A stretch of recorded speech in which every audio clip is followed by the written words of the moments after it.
We have a panel here that we're happy to welcome doing, I think this is a mock trial or a mock arbitration.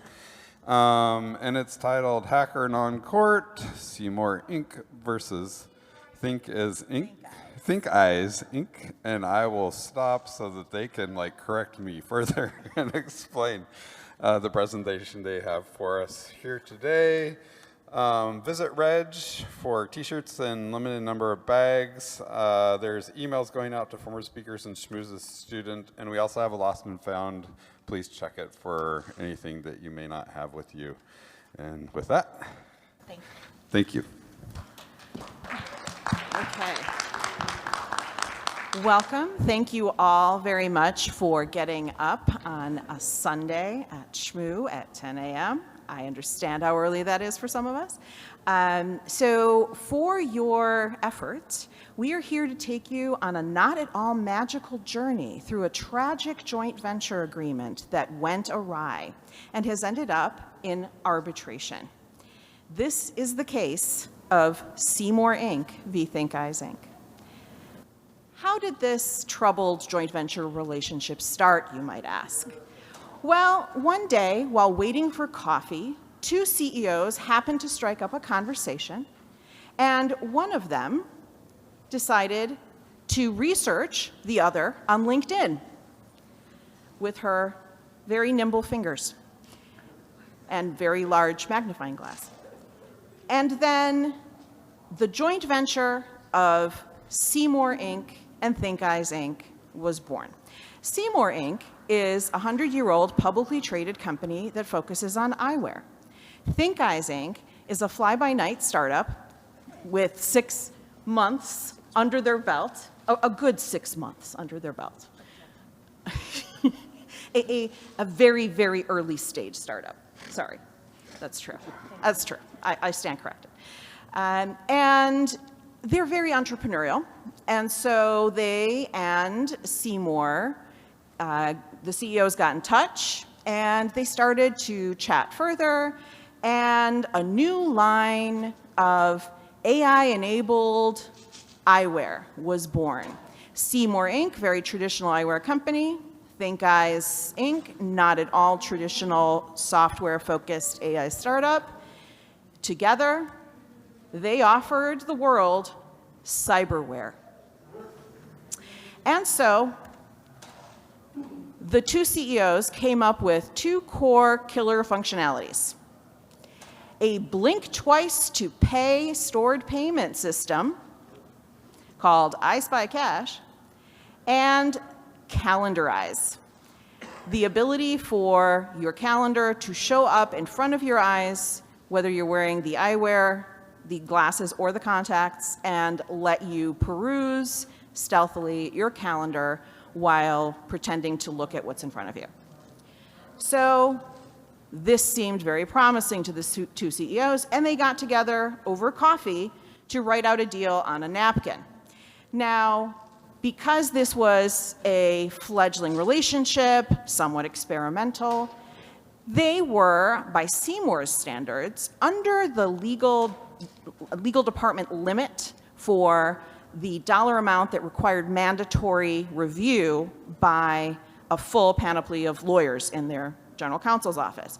So this was a little bit of a quickly made deal on this napkin, and this deal included an indemnification provision, which many of you are undoubtedly familiar from your day jobs and otherwise.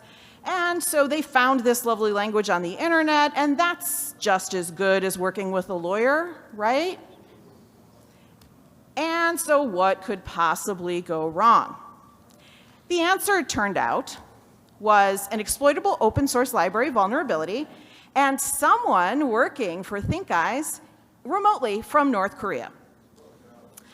And so, unfortunately, what ended up happening was that some of the customers of the new eyewear joint venture ended up having their calendar app pop up before their eyes while they were driving cars, while they were operating on patients, while they were trying to walk downstairs, and there were unfortunately, many injuries. And so litigation has ensued in tort, in various other claims from investors, from business partners, from the injured parties, from insurers as defenders, because they're not interested in paying out for some of these claims, and so they are now being sued by some of the parties that are sitting at the table here today. And we are here to reenact just a little piece of this for you. And playing the role of Electra Raz, the CEO of ThinkIz, is Carol Fennelly. Playing the role of Seymore Buns is Jonathan Klein, the CEO of Seymore Inc. The counsel for ThinkIz is played by Liz Warden, and the counsel for Seymore Inc. is played by Desiree Satterley. Our arbitrator is Jessica Wilkerson. And I think the arbitrator is ready to convene the arbitration in the matter of Seymore Inc. v. ThinkIz Inc. Thank you, everyone. Welcome. We are here today for this binding arbitration to resolve the dispute over the appropriate attribution of liability under the terms of that certain joint venture agreement between Seymore Inc. and ThinkIz dated January 15th, 2022. This arbitration will proceed in 5 parts: opening statements, witness direct examination, witness cross-examination, closing statements, and, at a later point, my written decision in this matter, which shall be entered into the court of relevant jurisdiction over this matter. With that, I would like to proceed to opening statements. Counsel for Seymore, please proceed.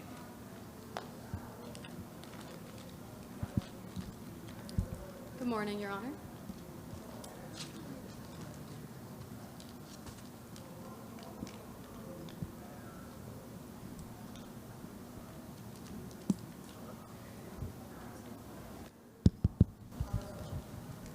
Thank you.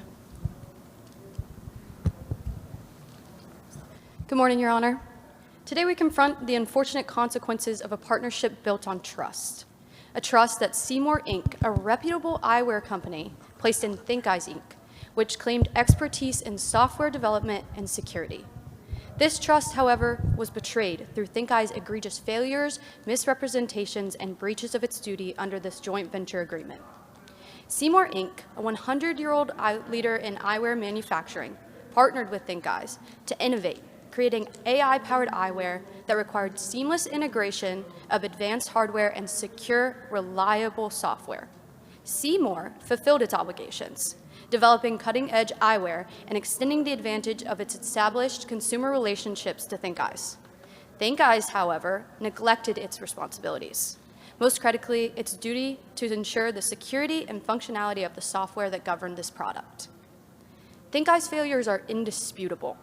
They misrepresented their quality control, audit, and security practices.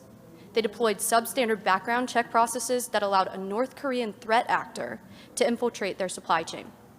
They ignored basic industry standards in software design, development, and maintenance, leaving the joint venture vulnerable to precisely the unmitigated failure that resulted. The joint venture agreement anticipated a duty of good faith and a responsibility to mitigate harm. Yet, ThinkIz violated these fundamental duties. Not only did they fail to prevent the incident, but they also misled Seymore and third parties about its nature, compounding these damages. ThinkIz exacerbated the harm to users by issuing poor instructions during the crisis and the incident response that followed, leaving Seymore and innocent consumers in the dark, literally and figuratively. This arbitration seeks to allocate liability. Let us be clear. Had ThinkIz upheld their duties, had they followed industry standard practices, conducted proper audits, and acted with the integrity that their representations promised, the incident would have never occurred. Worse yet, ThinkIz's actions since the incident reveal a disregard for ethical responsibility. Their conduct underscores the systemic negligence and a lack of good faith that characterize their role in this partnership. Your Honor, Seymore Inc. should not bear the financial and reputational burdens caused by ThinkIz's failures. The evidence will show that ThinkIz's actions and inactions directly caused the harm suffered by consumers, third parties, and this joint venture itself. Seymour's role in this venture was limited to its areas of expertise, producing world-class eyewear. The fault here lies squarely with ThinkIz, whose negligence and misconduct betrayed the trust placed in them. We ask that you assign liability accordingly and ensure that justice is served today. Thank you, Your Honor. Thank you, Counselor. Counselor for ThinkIz, please proceed.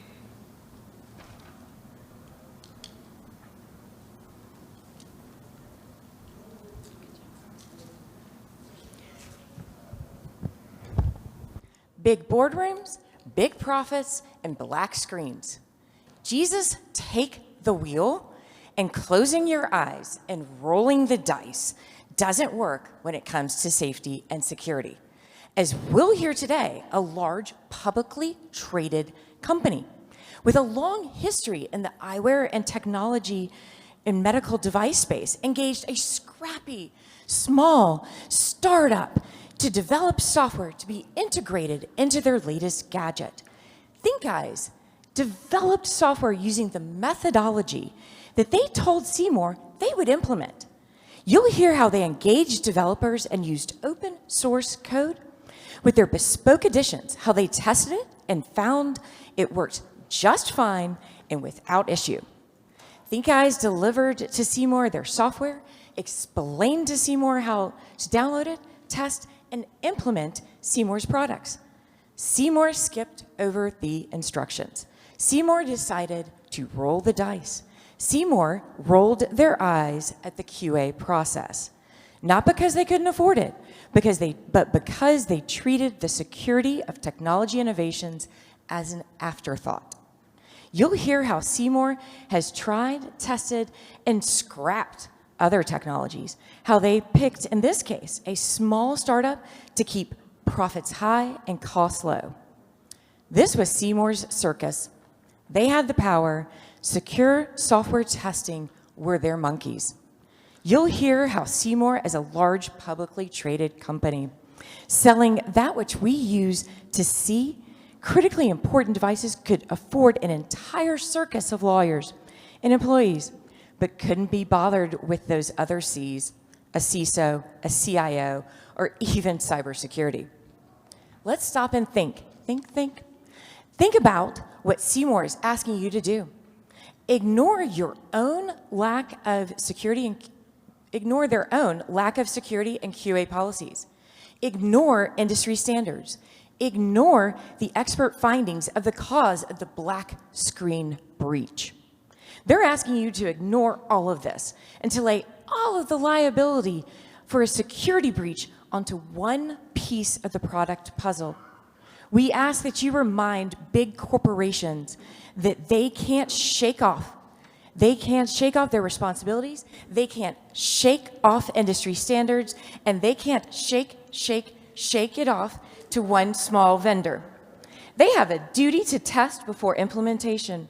They have a duty to protect their eyewear patients over profits before the next big black screen breach. Thank you, Your Honor. Thank you, Counselor. We will now move into witness examination.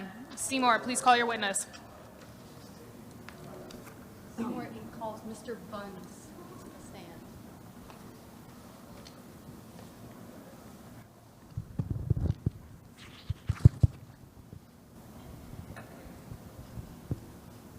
Good morning. Can you please state your name and title for the record? Yes, my name is Seymour Buns. I'm the chairman and CEO of Seymore Inc. Mr. Buns, tell us a little bit about Seymore Inc. Well, Seymore was established by my grandfather as a public company selling quality eyewear for decades. We were tops in the business, and 25 years ago, we decided to get into contact lenses. Mr. Buns, I'd like you to tell the arbitrator what led to the joint venture with ThinkIz. Well, we wanted to be the cool kids. We wanted to get into this AI thing that we've been reading about, and this virtual reality, because let's face it, real reality is kind of sucky. But we're not in the software development business, so we needed a good partner that could help develop software for us that we could put into our glasses and our contact lenses. So we found ThinkIz, and we co-branded the venture with them, and we were going to market it together. Because let's face it, all the cool kids are monetizing location data and exploiting humans. Why shouldn't we? And what was your understanding of the contractual terms? Who was responsible for what aspects and what liabilities?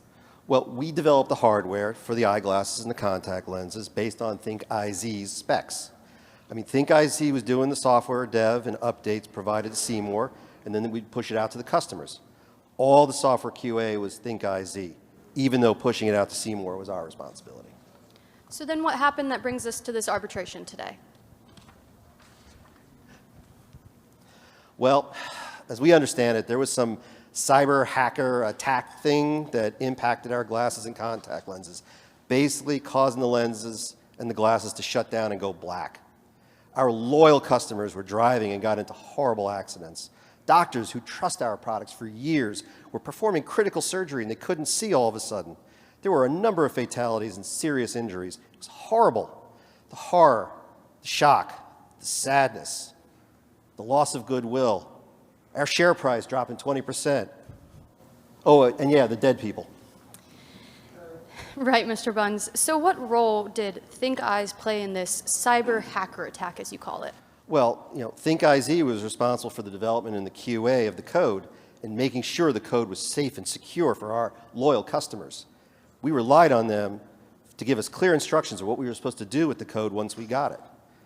ThinkIz said it was a remote hacker, but that is not what we found. It was a problem with the ThinkIz code. This was due to failure in software of ThinkIz leading to these accidents and horrible deaths. Who designed and implemented the software? Well, Seymore is not do software development. That's why we brought in ThinkIz to do ThinkIz to do the software development. Safety first, but safety through QA of the software. And they were responsible to make sure everything was safe and secure. I mean, dead people are bad for business. Well, unless I guess if you're an undertaker. And whose decision was it to use open source software, and who was responsible for update safety? Well, this was all ThinkIz, and they decided to use the open source. And we at Seymore trusted them to be good at the one job we gave them to do. We were naive to trust them. That creepy, nasty hacker used a problem in the software that used open source, which I understand is communal and like a potluck dinner and needs to be tested, to break our product and kill and maim all of our loyal customers. Mr. Buns, what do you mean by potluck dinner? Those dinners where some people bring food and it's really good, and then some people bring food that gives you food poisoning. Well, ThinkIz gave our loyal customers food poisoning. Thank you, Mr. Buns. No further questions. Thank you. Counselor for ThinkIz, you may proceed with cross.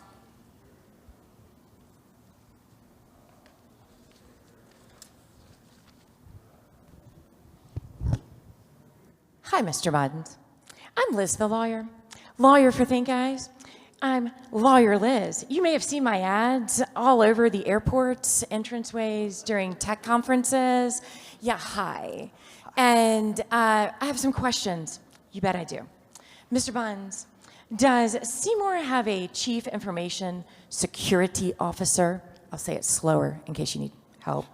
A Chief Information Security Officer or some other head of information security? Well, I talked to my tech guys about this. We have firewall administrators to handle what they call some firewall thing. And we've got system administrators who run our systems. We've got some outside companies that support our limited security. But remember, we're an eyeglass and contact lens company. Information security is not our business. Well, obviously. When you hired ThinkIz, did you and your fancy pants legal team think it was really a good idea to be a joint venture and that you were going to put ThinkIz's name on the product, or was this really a work for hire? Well, we went into this agreement with the idea that it would be a joint venture between us and ThinkIz, but realistically, they were not going to be on the same level as Seymore. I mean, obviously, they're just a puny little startup, and we're a 100-year-old, publicly traded company with great respect in the industry. You got to do the math here. Yes. Did your silk stocking law firm and your big fancy legal team draft the joint venture agreement, or did you just let us, the puny tech startup, put forth an agreement for a joint venture with a 100-year-old publicly traded company on our paper? Well, yeah, we didn't use outside counsel. We used your paper because, we didn't think we needed to use outside counsel. While we were excited by the idea of being the cool kids here, this venture wasn't even a rounding error for our bottom line and didn't want to waste the expense on our outside counsel. They're kind of expensive. Quite frankly, I think lawyers bogged down the process, and we wanted to move on this quickly with the least amount of fuss because we wanted to be cool. Did you want to be cool, or were you pushing up against end of quarter reportings to the SEC? What? Isn't it true that this wasn't Seymour's first rodeo? That y'all had prototyped a prior tech integrated software product with Joy Grande Enterprises? Well, yes, we did do that, yet Joy Grande did most of the heavy lifting, and we didn't get much involved in the technology. It didn't work out as the profit margins were going to be way too low. The ThinkIz solution had the potential for much better profits, so we moved in that direction. But like I said earlier, we're not a software company. We make glasses and contact lenses. We rely on our technology partners to have the smarts to develop the right software and make sure it's secure. The smarts, huh? But didn't Seymore also create light-yielding responsive algorithm, Lyra? A cutting-edge technology you ran through the entire dev testing process, but ended up axing before shipping? You know what? Never mind. I get it. Seymore is really not that much of a, or really is a tech doofus. Okay. Mr. Buns, you indicated that your company relied on your partner, ThinkIz, for the cybersecurity expertise. But according to your recent 8K filings with the SEC, you indicated that you had cybersecurity expertise despite not having a CISO or any of these cybersecurity level positions. Well, yes, our prior 8Ks did indicate that we have some cybersecurity experience, but our experience is not in the field of developing secure software for our glasses and contact lenses. That's why we're using a partner. Our security expertise is making sure our vendors and our joint venture partners do their jobs. We were not at the level of cybersecurity experience needed to understand the code that ThinkIz was sending us and make sure it's secure. We relied on them to make sure it was safe. So with safety in mind, did Seymore perform a proper third-party review of the ThinkIz software that you were going to integrate into your Seymore glasses and contact lenses? Do y'all even care about the startup that you were hiring? We did do a third-party review of ThinkIz's risk profile. We consider them a low-tier vendor as they were not critical to our operations or our bottom line. We had them fill out a questionnaire and review their answers. We checked all the right boxes in our process for the tier level of this company. So when you checked the boxes, did you actually ever go on site, review all of their practices, interview their people? I mean, did y'all even look at the code? No, like I said, we reviewed ThinkIz's questionnaires and checked all the appropriate boxes. We're not even sure where their building is located. Did Seymore hire a forensic company after the breach, killing your customers, was discovered? Well, when our loyal customers were maimed and dying, we absolutely hired a top-notch forensics firm, the name of which escapes me at the moment, that told us that there was a hole in the software that the cyber attacker hacker got through and made the glasses and contact lenses not work. So due diligence only after your loyal customers died makes for a great 8K amendment. No notes, no further questions. Thank you, Counselor. Mr. Buns, you are dismissed. ThinkIz, please call your first witness.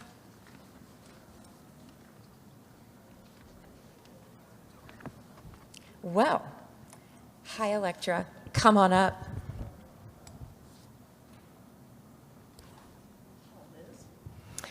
Please state your name and your title for the record. Good morning. My name is Electra Kaz. I am the CEO of ThinkIz. So tell us what happened from your perspective and describe the relationship between ThinkIz and Seymore, the business relationship. Well, Seymore Inc. reached out to us on LinkedIn after reviewing our innovative approach to integrating AI into vision technology. We were excited at the partnership since we're a small startup and we were looking forward to expanding our offerings, such as offering virtual reality games and to the software. But the focus for this initial venture was multitasking integration of productivity enhancement tools with blinked pay capability through third-party integration with the iSpy Cash application. Wow, that's a big software and solution ask of such a small startup like ThinkIz.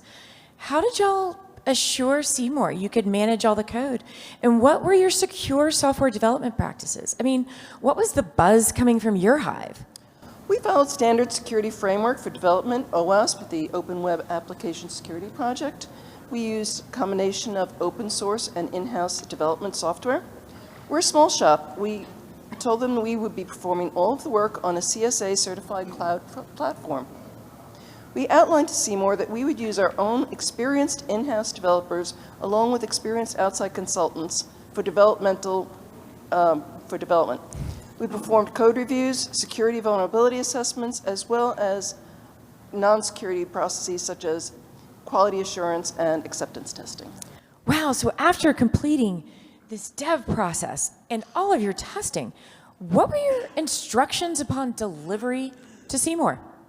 We instructed Seymore to download the required third-party library from the authoritative source and ensure that they had the correct version. So now, what QA next steps were part of your instructions to Seymore? QA for Seymore was not ThinkIz's job. Seymore was supposed to download the third-party library we instructed them to download and ensure that it was the version that they needed to install and perform their own security integrity hygiene. Seymore was responsible for integrating the software with their best practice final implementation and for incident response. Okay, so after you washed your hands of and handed it off, when you heard from Seymore that there was a potential compromise of the glasses, that they became bricked black screens, what did you do? We immediately retained a third-party forensic firm to perform forensic analysis and ensure the vulnerability was not in our house. We also tested the software with the open source library in our environment and did not find any anomalies. So in taking action to find where the issue might lie, what was the name of this firm you hired? We hired a very reputable forensics company that we found on LinkedIn. Their name is ClownDerp. What were the results of ClownDerp's investigation? ClownDerp discovered through its intelligence services that a hacker was bragging on the dark web about backdooring Seymour's hardware, software to use to steal customers' iCache assets. So the black screen of death was on their hands. No further questions, thank you. Thank you, Counselor. ThinkIz Counsel, if you'd like to perform cross.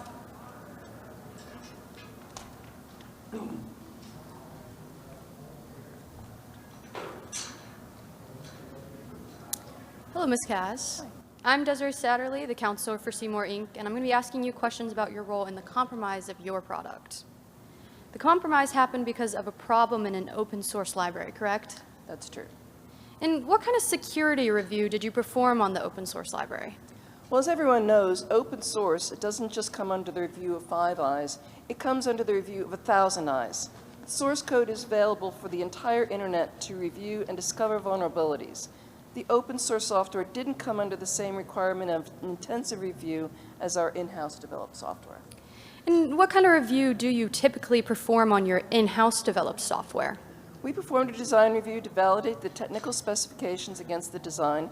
We used a third-party application review service to perform regular static code reviews and dynamic testing against the OWASP standard to find and remediate security vulnerabilities.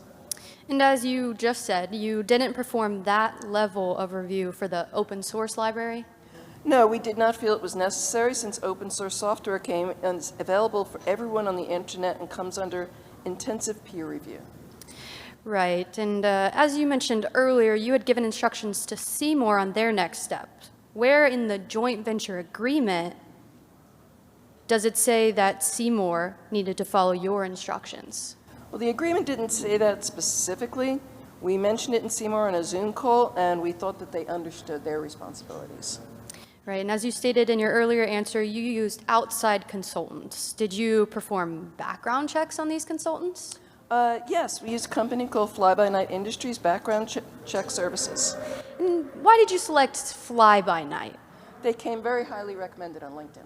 Right, and did your LinkedIn recommended background check company discover that one of your consultants was a North Korean national? No, that person came highly recommended, and neither we nor a background check company knew that he was a North Korean, but his credentials and references were excellent. Or do you still think that this background check process met your company standards? We care deeply about secure processes and the value of lessons learned. We have since updated our hiring processes to perform more thorough background checks and have learned that social media is not the best source of reference. Do you use LinkedIn for all recommendations of firms and partners that you do business with? Yeah, for the most part. In fact, that's how we vetted Seymore when they approached us. And did the forensic firm find actual proof of the backdoor? Define proof.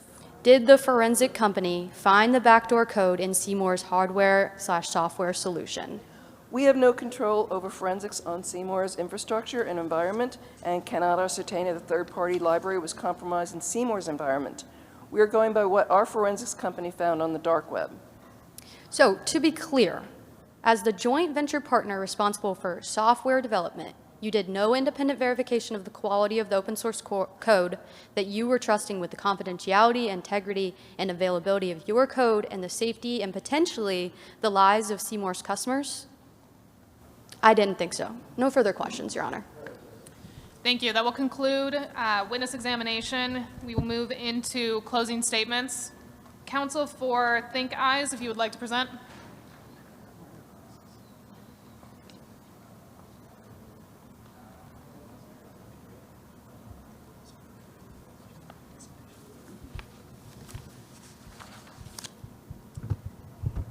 So, Your Honor, as we've been hearing, there's big boardrooms. Seymore is answering to more than just the 5 employees sitting in a room. They're after big profits. They want to choose a small, scrappy startup because, well, they're cheaper. And they then caused a big black screen of death through their shoddy shaking off of cybersecurity. Seymore has been a purveyor of eyewear and contact lenses, enabling their customers to literally see the light until they had a scrappy startup to integrate some software into their murder glasses. The black screen of death is not something Seymore can wash away. You can't wash your hands of a duty to customers, a duty to shareholders. As we heard, a company with resources, people, and skills skipped the hard part. They rolled the dice. Devils roll the dice. Angels roll their eyes. Or in this case, angels couldn't even see once they rolled their eyes. A tiny little startup was left to carry the weight of liability. That doesn't seem right. I mean, we kept our side of the street clean. And Seymore wouldn't even know what that means. ThinkIz tested and delivered software built under the glare of 1,000 eyes. Seymore didn't even bother to check, and they are just trying to shake it off when it comes to their liability and responsibilities. Thank you.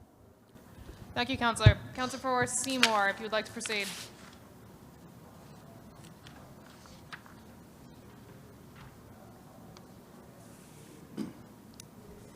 Thank you for agreeing to act as the arbitrator in this matter.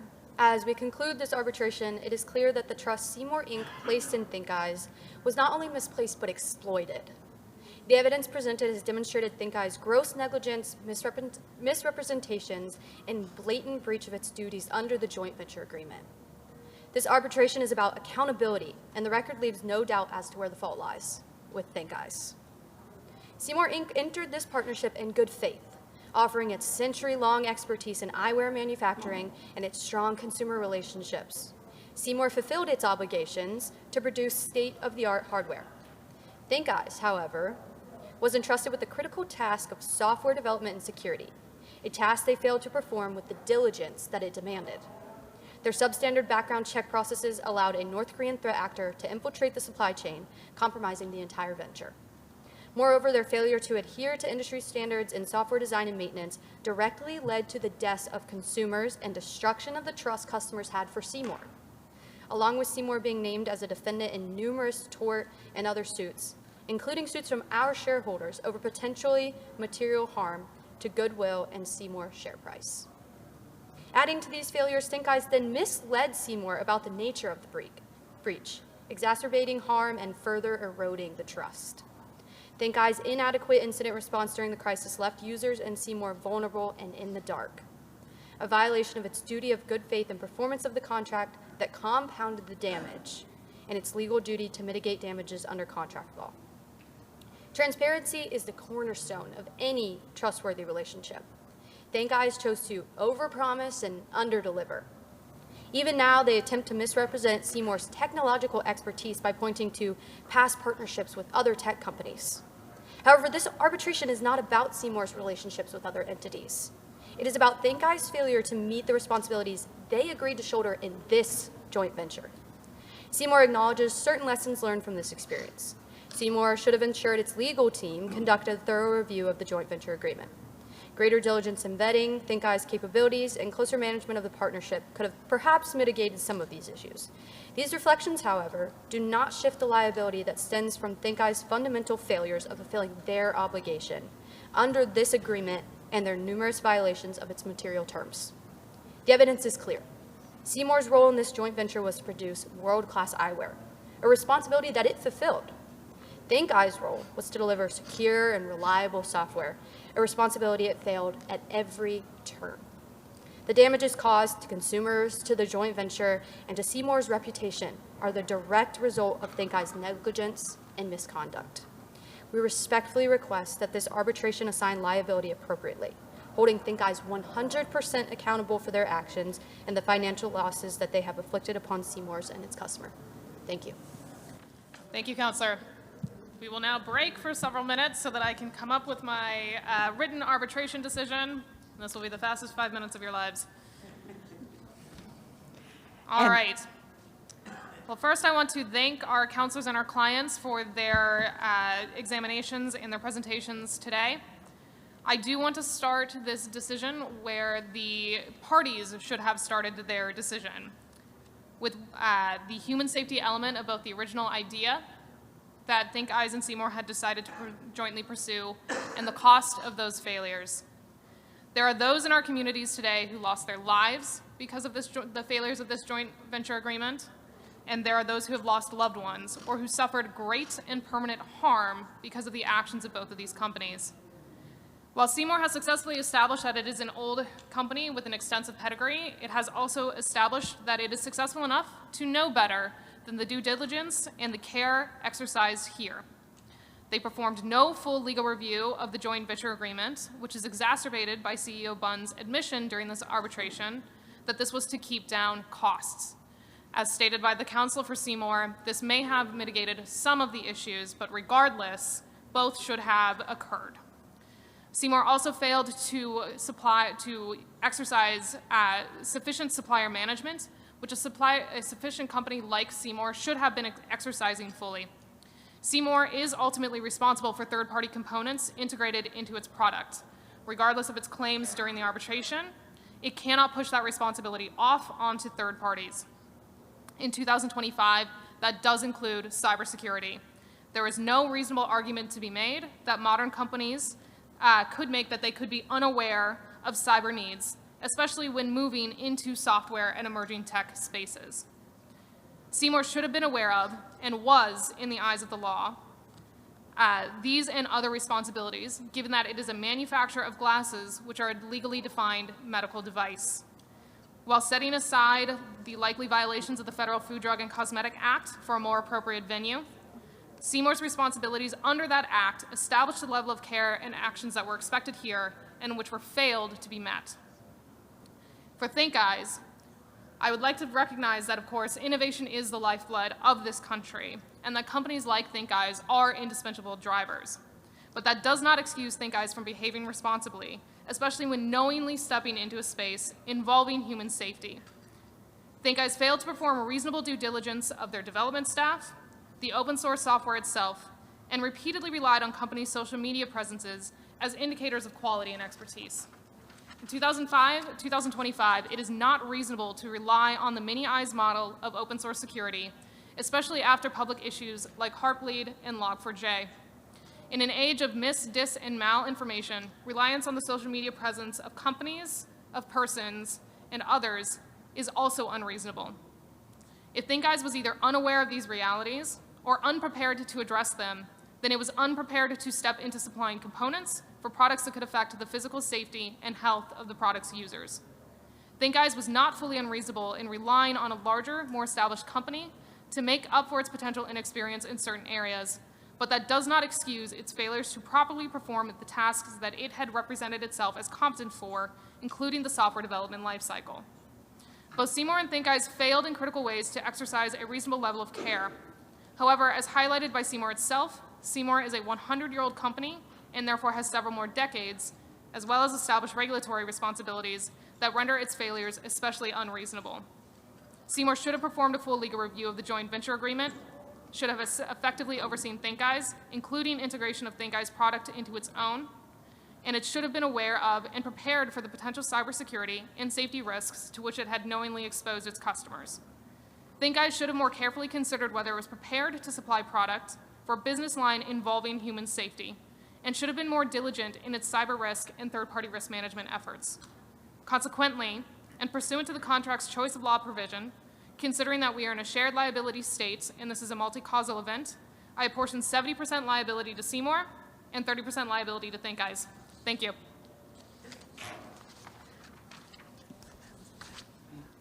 Okay, just out of curiosity, how many of you in the audience agree with the decision of the arbitrator? How many of you disagree with the decision of the arbitrator? How many of you would have ascribed 100% liability to Seymore? And how many 100% to ThinkIz? Okay, very interesting. And we have 10 minutes left for questions or discussion, if there are questions. Yes, please.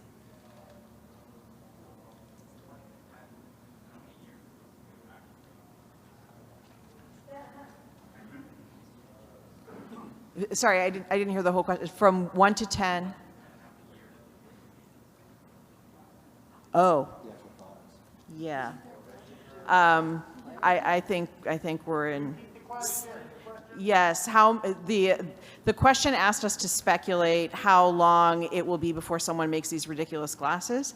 Unfortunately, my guess, and I defer to my co-panelists to make their own guess, I think we're in the less than 6 months range. Yeah, I was actually doing a little research just to see if it was technically feasible. The technology already exists to put a processor into contact lenses, to charge its batteries using saline solution, and to use near-term wireless to do uploads. Not there yet, but I agree, 6 months, a year. But the eyewear, the external eyewear itself, already exists in various forms, so it's just a question of what the various functionality will be and how it can limit the safety of the wearer in unpredictable ways. Doesn't Ray-Ban have an agreement with Meta right now? Talking to the mic! I'm sorry. I believe Ray-Ban has an agreement with Meta right now for similar technology. Not quite as extensive as what we're talking about, but enough to, because I honestly first looked at this when Andrea came up with it and said, nobody's going to do this. And then, yeah, people are doing this. Yeah.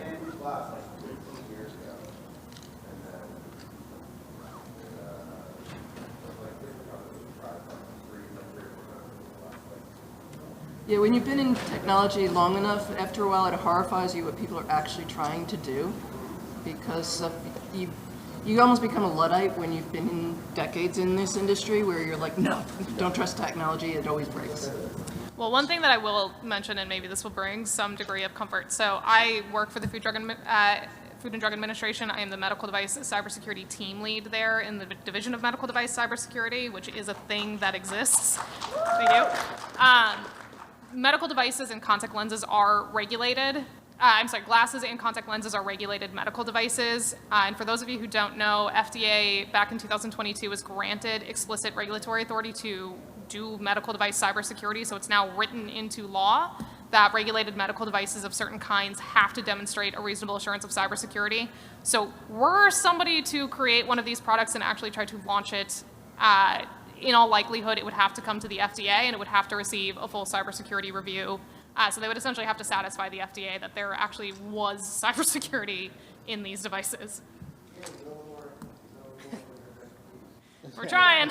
And also one thing we didn't really get into here because we only had 50 minutes is all the data that was being collected from all of the customers of this product, now comes under HIPAA control. How is this being taken care of? And HIPAA is going through a rewrite in 2025, and they're proposing, I read some of the 400-page proposal, but it really comes down to, instead of things being Optional, addressable. addressable, thank you. They'll be required. They'll be required, and they'll require CISOs. I'm sorry, you had another question.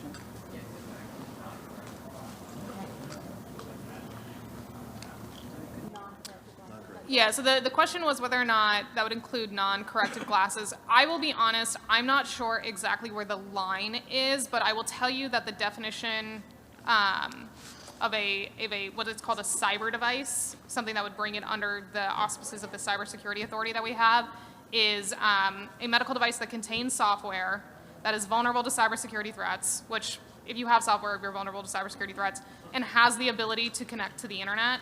So if it fell into something like that, I think a manufacturer would have a very hard time arguing that it would be something like a non-prescription, but it'd be an interesting use case. And they will try, no doubt. They absolutely will try. And they will also argue that they are in no way bound by anything from HIPAA. Is there another question? Hello. Can you hear me? Okay. So I work for a mega corporation, and I have general counsel that I can work with, but many people in the audience may or may not also be in that same situation, and yet we are responsible for taking, individual engineers are responsible for making decisions every day that could have these kind of implications, maybe in a non-medical setting. So what are some major or simple takeaways for people that may not have access to general counsel and things like that? So the very baseline three-letter acronym that I would share is CHI, the context, the harm, and the intent. So think through the context that you're deploying in and you're building for. Think through the maximal level of harm that can happen, and think through what you know and what you should know in light of the business model that's been selected. And that's a shorthand way that you can think about how a judge or an arbitrator might look at the facts in retrospect if something went horribly wrong. So the context, the harm, and the intent or knowledge. So chi. And one of the things, too, to also think about when you're working at scrappy startups and going through is keep in mind what, keep the bigger picture, but also raise the issue. And if you do raise it, document it, and also understand that as we're seeing through some of the SEC cases, coming after some of the companies and the executives in the company that push it up the food chain. And when you document, don't document that, wow, I just lied to them. If a regulator comes, they don't find that as funny. I'm sure the FDA doesn't find that as funny either. Or also just don't lie. Yeah, That would be good well, too. I mean, do those jeans look good on you? Yes, sure. That's an okay lie. But don't put it in, does this policy look secure? Is there a flaw in the code that is going to do this? Or, hey, we pulled from this library, or we did this, oh gosh, now there's a total vulnerability in it. Yeah, raise those issues. I mean, speak up. Yeah, and don't tell the SEC that you're secure when there's a bunch of emails on IMs and internal chats that were discoverable that prove that you knew differently. What I was going to point out was, me being the CEO of Seymore, right, I had an obligation for supply chain management. And the regulators have definitely been turning the screws to public companies to do a better job of supply chain management. It's not a matter of just the minimum required, that you've checked all the boxes. It's standard of care based on the risk profile. And for what Seymore was doing with ThinkIz, Seymore should have been doing a much deeper dive on supply chain review and making sure that ThinkIz was doing everything that they needed to do and making sure that Seymore was doing the things that they needed to do that ThinkIz couldn't. And one other thing that companies are doing sometimes is getting multiple insurers and thinking that they are adequately covered in light of whatever could possibly go wrong. Except what we're seeing is that insurers frequently understand what they're actually going to cover very differently than the company does when push comes to shove. And so you end up in multi-year litigation against very deep pocket insurers. And that can be bankrupting for many companies. And you may never see that insurance payout, even assuming it goes your way. And Jessica raised an interesting point in her arbitrator decision, and it's a reminder that some of the onus does fall on the startup companies to don't oversell and don't overpromise. It's so easy to do, but like, don't get ahead of your skis. Don't lean over them. If you're not sure if you can do it, kind of rein in some of the hype and recognize when you're over your head and create those partnerships, work with other companies that, of course, you've vetted through somewhere other than LinkedIn. And this will be our last question. In other cases like this, will they also take into account potential hardware issues when trying to determine duty to customers, such as the decision to make these glasses and contacts fail closed? Could you repeat the question? Would the hardware design decisions of these devices be taken into account in the further suits when determining duty to customers, such as making these fail closed? Yes, definitely. The question was, will hardware design decisions be taken into account in adjudicatory decisions by finders of fact in attributing liability? The answer is absolutely yes. It's the totality of the device because the analysis will be from the perspective of the harmed person in litigation. So in a joint venture scenario, they're going to look to the contract language itself. And so that's why it's always a good idea to be very specific when you are setting forth who's doing what in a joint venture or in any contractual relationship. It's an ounce of prevention, pound of cure scenario that could save lots of money in litigation down the road.